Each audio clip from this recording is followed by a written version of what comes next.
Bonsoir et merci à vous d'être dans le cadre de ces émissions départementales des 20 et 27 juin ce soir sur ce plateau.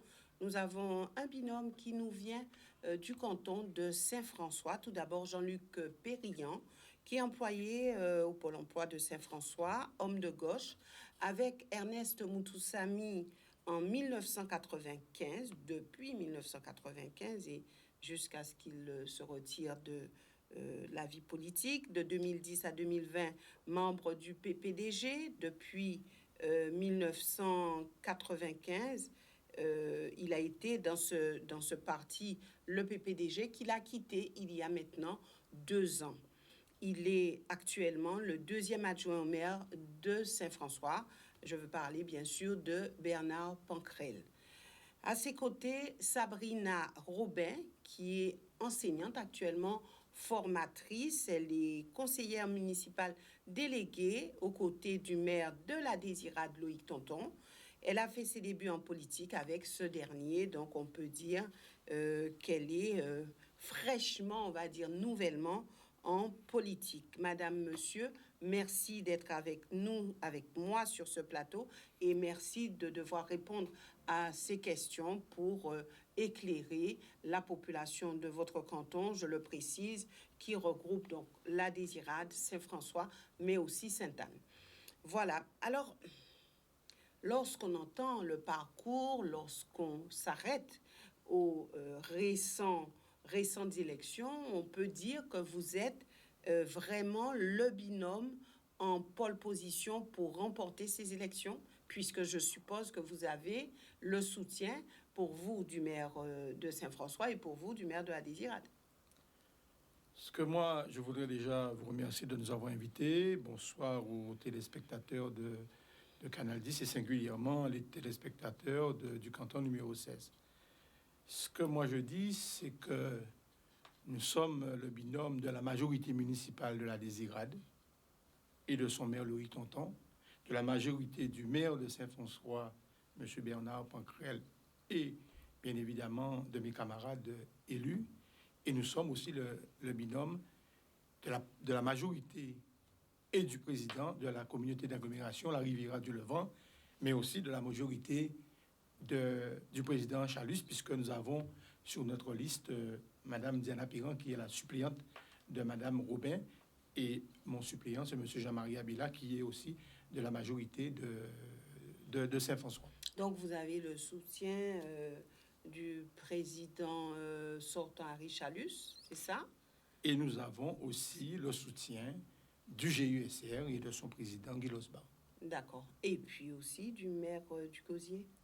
Du maire du Gosier, du président de la Caole, tout à fait. Et de la majorité de la Caole.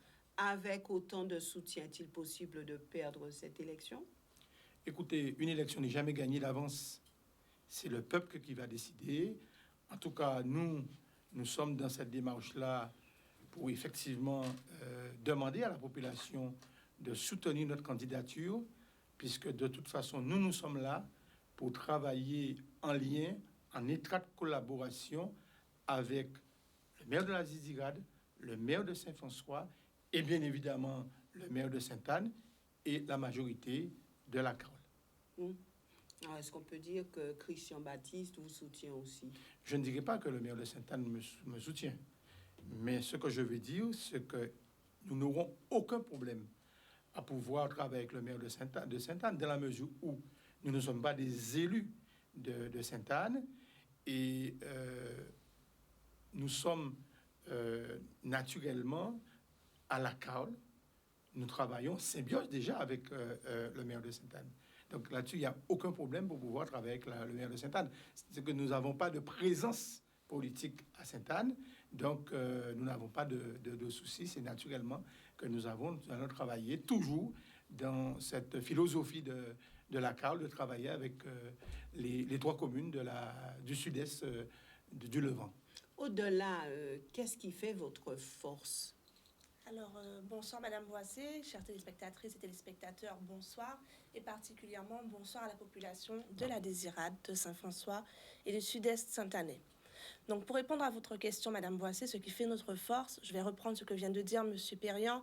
Effectivement, nous avons le soutien des majorités. Mais notre force, c'est que nous formons un quatuor qui représente toutes les communes du canton. Je suis là pour représenter la population de la Désirade avec le soutien du maire. Monsieur Périan et Monsieur Abella représentent Saint-François et nous avons également Madame Diana Perran, qui est une force politique, actuellement 4e vice-présidente de la région et qui est aussi avec nous. Ce que nous apportons, c'est cette cohésion, cette complémentarité que nous allons amener pour défendre les intérêts du canton de Saint-François. Nous avons le soutien des majorités, nous travaillons ensemble et nous pensons que cette cohérence politique aujourd'hui est nécessaire parce que les enjeux qui vont se jouer dans les années à venir sont importants. Nous traversons actuellement une crise sociale, une crise économique qui va nous demander, qui va nous appeler dans les années à venir à avoir de l'efficacité. De l'efficacité, de la responsabilité dans les actions que nous allons mener, dans les projets que nous allons porter. Et nous savons que les attentes de la population sont grandes et notre force, c'est ça. C'est que nous sommes complémentaires, nous avons de la cohérence et nous travaillons ensemble pour avoir de l'efficacité, pour défendre les intérêts.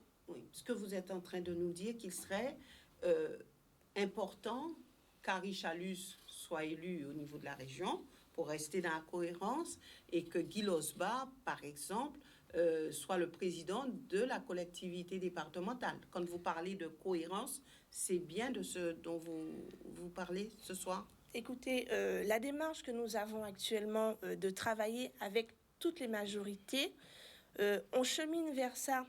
Parce qu'aujourd'hui, effectivement, nous avons besoin de débats, de divergences pour faire progresser le débat, pour faire progresser les projets. Mais avec de la cohérence, quand on porte un projet, on le défend plus facilement. On le défend, on le soutient, on le porte plus facilement. Et je pense qu'ensemble, et j'en suis sûre, ensemble nous sommes plus forts, Madame Boissé. Et je crois que oui, nous avons besoin aujourd'hui, pour notre canton, pour la Guadeloupe, de la cohérence dans l'action, qu'on travaille ensemble et qu'on travaille en complémentarité. Si d'aventure, c'est Madame Josette Borel-Lincertin qui remporte, elle est sur les 2 élections, mais qui remporte cette élection et qui décide de se représenter à la présidence de cette collectivité, est-ce que vous serez à même de parler de cohérence et de travailler avec elle? Madame Boissé, le verdict populaire, c'est quelque chose de sacré. Sacré pour qui? À partir du moment où le peuple vote, nous avons la chance de pouvoir décider de notre avenir. Si la population considère aujourd'hui qu'il faut effectivement voter pour la liste de Madame Borel, je ne vois pas pourquoi Madame Borel déjà va s'interdire de travailler avec la majorité de la Désirade et de la majorité de Saint-François. Donc, à ce niveau-là, je ne vois pas de problème. Mais c'est vrai, pour plus de cohérence, pour plus de synergie, nous espérons effectivement que le président Chalus et j'espère, le président Losbar au conseil départemental, ce travail sera en tout cas plus fructueux pour le développement de notre pays et de notre canton. Je voudrais, alors, si vous le permettez, Madame Boissé, dire que dans ces élections-là, nous n'avons pas regardé l'aspect mathématique et arithmétique, mais que la solidarité, l'équilibre territorial est pour nous fondamental. Madame Boissé, vous avez la Désirade qui vit une double insularité, comme les adultes de la Guadeloupe. Et qui de mieux qu'une fille de la Désirade pour aller défendre son île au conseil départemental? Et c'est pourquoi, avec mes amis, nous avons fait le choix le choix de Madame Robin. Puisque nous considérons, d'autant plus que nous voyons que les compétences importantes du conseil départemental sont effectivement à la Désirade, le port, le collège, les routes départementales. Donc, encore une fois, c'est véritablement ce lien, cette solidarité que nous voulons mettre en avant dans le cadre de ces élections-là. Oui. Alors, si je regarde un petit peu ce qui s'était passé en 2015 au niveau des élections. Permettez que je puisse revenir un petit peu pour comprendre ce que vous êtes en train de dire. Donc, à la Désirade, on avait, par exemple, au premier tour, donc, Madame Dinan, qui était avec Bernard Pancrel et qui avait fait à ce moment-là 6,34% à la Désirade au premier tour. Et Madame Dinan, qui est désiradienne. Alors, est-ce que ça tient? Est-ce que l'électeur, il se base sur le fait que ça soit une fille ou un fils de l'île pour voter? Madame Boissé, si je peux vous répondre. Oui. Les dernières élections, la conseillère départementale du binôme, c'était Madame Baptistia Robert-Lamponi, qui est désiradienne également, et qui avait le soutien de la majorité, qui était à l'époque Monsieur Bernier. Donc peut-être que Madame Dinan n'est pas le bon exemple à prendre.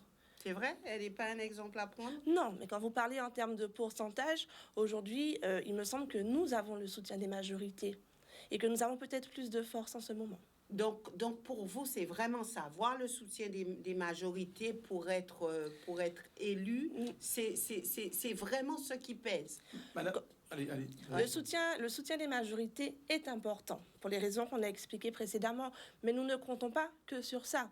Nous avons aussi des atouts, nous avons aussi des compétences que nous venons pour mettre au service de la population du canton. Donc oui, il y a le soutien est important parce que nous travaillons main dans la main. Ces élections ont déjà permis un premier rapprochement de la majorité de Désirade et de Saint-François, et le travail a commencé. Et sur de nombreux projets, des projets qui sont de la compétence du conseil départemental, nous voyons que nous pouvons travailler ensemble. On va prendre un exemple bien simple, qui est peut-être celui de la petite enfance.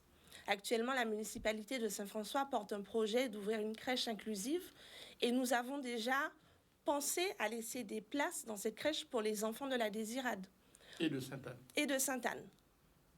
Donc, vous voyez, Madame Boissé, oui, nous avons le soutien, et un soutien qui est important, mais nous ne comptons pas que sur le soutien. Nous avons des compétences que nous allons mettre au service de notre population. Nous avons aussi une expérience à mettre au service de la population. Alors, on parle souvent de différence, on parle de soutien aussi, et vous êtes conscient que tous les binômes arrivent en disant à la population, nous avons de la bonne volonté, nous avons l'expertise, nous sommes aux côtés de la population.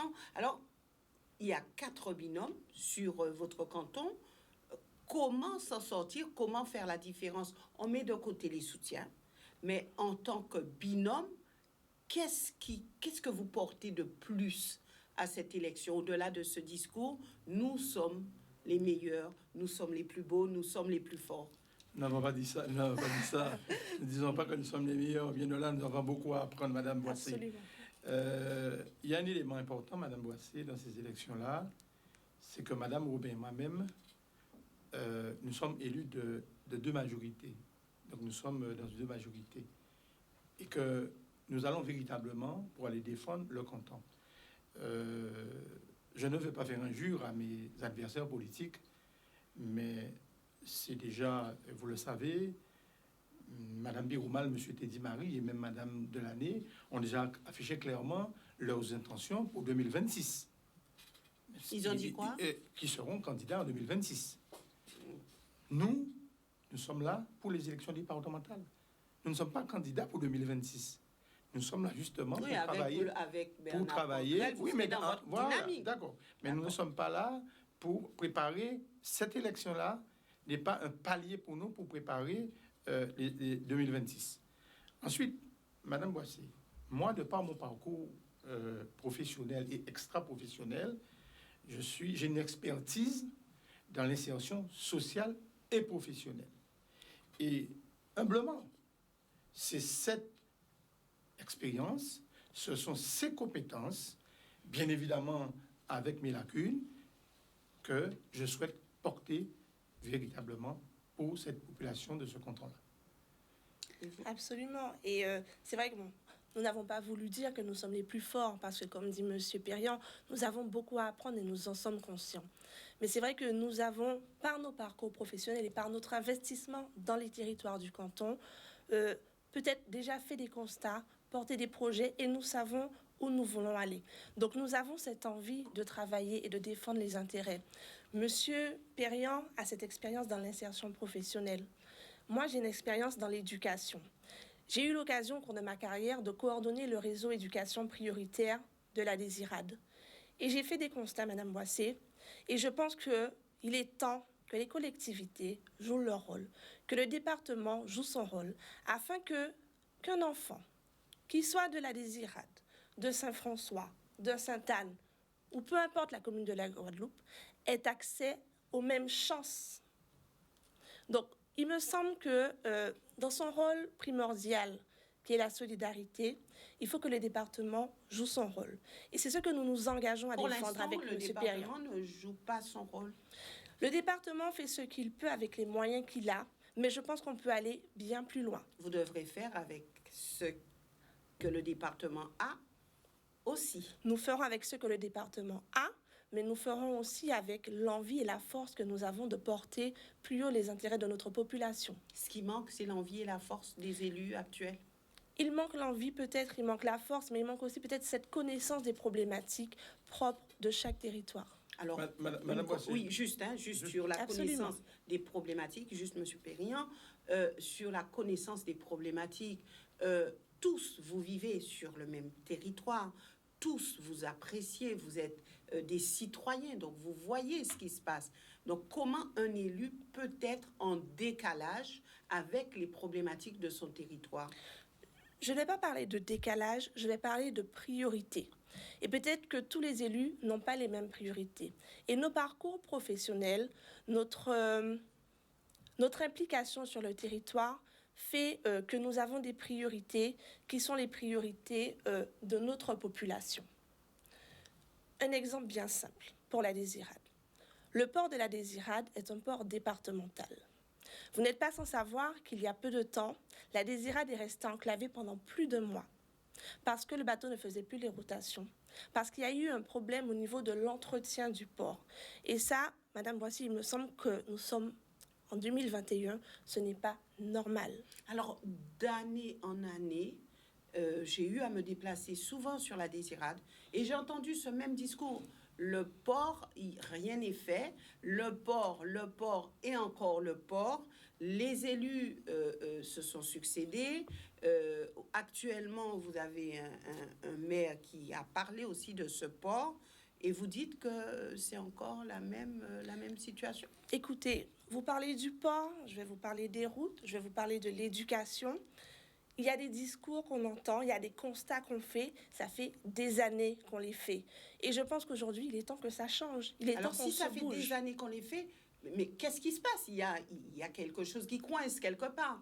Parce que Mais je vous dis, ne ce me sont dites les pas que priorités. les élus de la Désirade notamment, qui n'est pas un grand territoire, Mais justement, Madame Boissy, nous ne n'arrive sommes pas pas. à résoudre ce problème-là. Et c'est bien là, peut-être notre difficulté, la difficulté des îles du Sud. Nous ne sommes pas de grands territoires. Nous ne sommes pas porteurs en termes de pourcentage aux élections. Et quand nous avons des majorités qui comprennent qu'à un moment, il faut arrêter d'être dans cette logique politico-mathématique et que la solidarité, nous formons un peuple, le peuple guadeloupéen. Et au-delà des suffrages que peut porter un territoire, nous devons travailler main dans la main. Et c'est vrai que je remercie aujourd'hui les majorités qui sont en place, la majorité de Saint-François, la majorité de Désirade, la majorité de la Carle, mais également le président sortant, M. Arichalus, qui ont compris l'importance aujourd'hui de se tenir la main en Guadeloupe sur tous les territoires. Madame Borel avait dit qu'elle avait compris aussi la nécessité de tenir la main. Mais Madame Borel l'a dit. Mais Madame Borel, est-ce qu'elle a réellement fait? Les dernières années à Désirade, Madame Boissé, ont été difficiles. La population était en souffrance pour le port. La population était en souffrance pour la route. Nous avons dû attendre à Désirade que la population monte au créneau, fasse des pétitions, monte un collectif pour qu'enfin on comprenne qu'on a aussi droit à une route praticable et sécurisée à la Désirade. Pourtant, nous sommes des citoyens guadeloupéens, des citoyens français. Oui, Monsieur Perriand, vous vouliez rajouter un Non, élément? mais je crois que ma collègue a bien expliqué la situation. C'est vrai, et c'est la raison pour laquelle je vous ai dit combien il est nécessaire d'avoir une élue de la Désirade.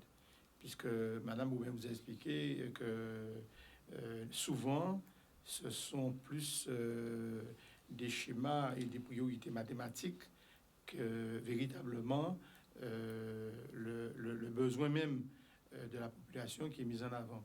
Et nous, c'est la raison pour laquelle, et j'insiste pour dire que c'est pourquoi nous avons fait le choix d'une élue de la Désirade, pour véritablement qu'elle aille défendre les dossiers de la Désirade, mais aussi du canton, au conseil départemental. Alors maintenant, nous passons à une phase où vous aurez à vous exprimer, à analyser une phrase, une citation d'auteur ou d'homme politique. Alors aujourd'hui, j'ai prévu de vous parler de Nicolas Sarkozy.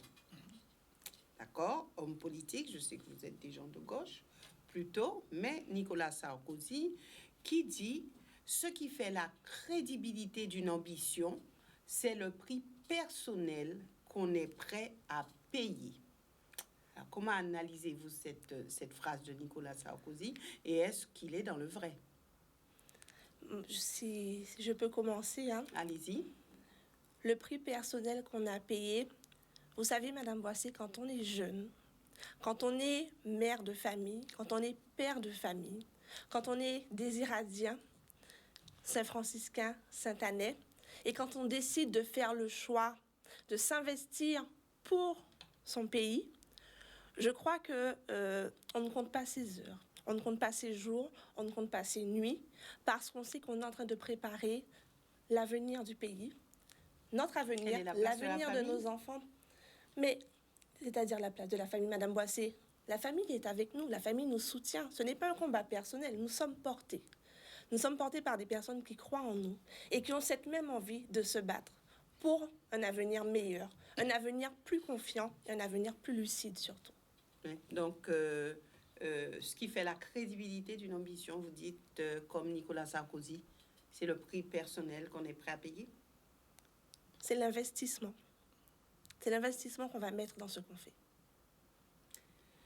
Moi, je crois que, Madame Boissé, vous savez, quand je regarde mon parcours personnel, je n'ai pas attendu la politique. Je n'ai pas attendu d'être élu pour me mettre au service de ma population. Très jeune, j'ai été dans des associations où j'ai eu à venir en aide à ma population. Et puis tout mon parcours professionnel, ça a été ça. J'ai fait le choix de venir en aide à ma population à travers ma profession et ensuite à travers mes actions politiques. Donc, c'est vrai qu'il y a des élus qui s'engagent certainement pour un mandat, mais il y a aussi des élus, je crois que la grande majorité des élus s'engagent parce qu'ils veulent défendre une cause, parce qu'ils ont des ambitions pour leur territoire. Peut-être qu'ils ont... Et pourquoi les choses bloquent alors autant que ça? Peut-être qu'ils ne trouvent pas souvent les voies et moyens pour y arriver. Mais je ne crois pas fondamentalement, intrinsèquement, qu'un élu refuse délibérément de porter des solutions. Madame Boissé, on ne va pas entrer dans des débats institutionnels, mais vous savez que je crois que nous avons un certain nombre de décisions qui sont prises depuis Paris, déclinées au niveau départemental, local, et qui ne répondent pas à notre réalité. Prenons le cas du chômage, de l'emploi. Ce sont des décisions nationales qui nous sont appliquées en Guadeloupe, qui ne sont pas tout à fait en adéquation avec nos réalités. Donc, les élus sont bloqués par le système. Je ne dis pas totalement, mais je crois, et ça je le pense, qu'il nous faut un certain nombre de compétences domiciliées de façon que nous puissions effectivement adapter les décisions gouvernementales à la réalité de notre territoire. Alors, quand il dit prix personnel à payer, qu'on est prêt à payer, qu'est-ce que ça vous inspire? Le prix. Moi, je ne crois pas que... Je ne suis pas tout à fait d'accord, puisque je crois que lorsque on est en politique, on est humble, on respecte sa population. On est humble ou on devrait être humble? On devrait être humble. Moi, en tout cas, c'est mon leitmotiv, hein, c'est d'être humble. Je ne crois pas qu'il y a un prix à payer. Je crois que on commence à payer un prix lorsqu'on tombe dans les compromissions. Dans les combines. Et ça, quand on reste à sa place, je pense que on n'a pas de prix à payer. Je crois que c'est surtout quand on est... Rester à sa place et être soi-même. Et être soi-même. Être soi-même, je l'ai dit, avec ses qualités, mais aussi avec ses défauts, avec ses compétences, avec ses lacunes. Et on apprend, hein, on apprend de la population, on apprend des autres collègues, on apprend effectivement même des membres de l'opposition, de la minorité. En tout cas, moi, je le dis très honnêtement, je ne finis pas d'apprendre. Et je vais vous donner un exemple. J'apprends beaucoup au niveau de mes activités, des demandeurs d'emploi, des entreprises, des partenaires. Donc j'apprends, je continue à apprendre. Vous êtes au service? Je suis au service, naturellement. Je pense que la définition d'un élu, c'est être au service de sa population. Ouais. Est-ce toujours facile et est-ce que aujourd'hui, c'est ce qui prime? Être au service? Mais on le devrait. On le Il faut. devrait. Et à partir du moment qu'on prend un engagement, il faut respecter cet engagement-là. Et en tout cas, moi, j'aurais pu depuis longtemps être peut-être à une autre place. Mais, président de région? Non, pas du tout. J'ai été à plusieurs reprises approché par l'ancien maire Feu Laurent pour venir travailler avec lui. Mais nous gardions des rapports très cordiaux. Pourtant, je n'ai jamais partagé les orientations politiques de la commune de Saint-François et je suis resté à ma place. Je suis resté pendant de longues années dans l'opposition. Quelle est votre place? Je suis resté pendant de longues années dans l'opposition saint-franciscaine et le moment venu, j'ai présenté un projet, j'ai été aux élections municipales et bien évidemment, on a entendu la population qui a souhaité un changement. Et c'est pour ça que j'ai fait effectivement une alliance avec M. Bernard Pankel au deuxième tour. Donc, j'ai envie de dire que... Vous êtes très à l'aise dans cette équipe? Vous êtes très à l'aise dans cette équipe? Vous dites pas de compromission? Absolument, je n'ai aucun problème. J'assume absolument mes compétences en qualité de responsable des affaires scolaires et de l'insertion. En tout cas, je ne me suis pas compromis. Et je continue effectivement à respecter mes engagements, puisque au-delà de cela, j'ai aussi mes enfants, j'ai mon époux, j'ai ma famille, j'ai mon petit-fils, et je veux effectivement... Alors, il est dit que quand on veut réussir en politique, il faut quand même passer par la compromission. Quand on veut arriver à des échelons supérieurs. Écoutez, c'est pour ça que je vous dis si j'ai peut-être... que je voulais aller plus vite, j'aurais peut-être passé par ce chemin-là. J'ai refusé. Donc là, je voulais rajouter, madame, vous êtes... Madame si vous êtes élu, vous vous arrêtez là. Madame Boissé, seul le peuple décide. Le peuple est souverain, Madame Boissé. C'est le peuple qui décide. Et Madame Boissé, je vais même dire plus. C'est la différence qu'on fait entre un candidat qui a des ambitions politiques personnelles et entre un candidat qui a des ambitions pour sa population.